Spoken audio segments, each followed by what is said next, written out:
Здравейте, приятели! Днес ще ви покажа ролца от кадаиф с орехи. Ще използвам суров кадаиф и започвам с разделянето на влакната му. След това равномерно го увлажнявам с разтопено масло.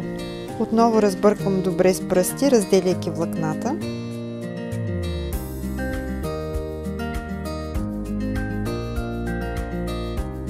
Започвам да оформям ролцата.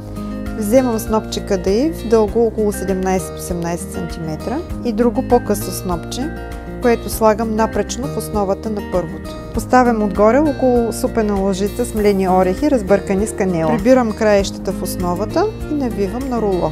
Подреждам готовите ролца в тавичка.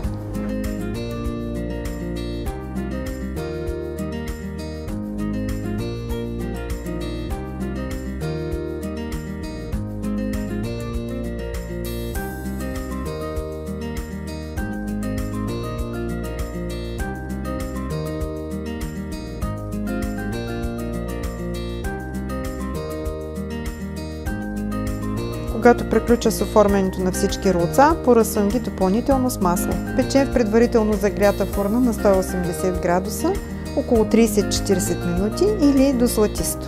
Междувременно приготвих захарен сироп, вода, захар и ароматизирах с канела и розова вода. Извадих кадаифените ролца от фурната и залях с сиропа. Оставих за няколко часа да се охладят и да поемат сиропа. Сервирах с разбита сметана, поръсих с орехи и розови листенца.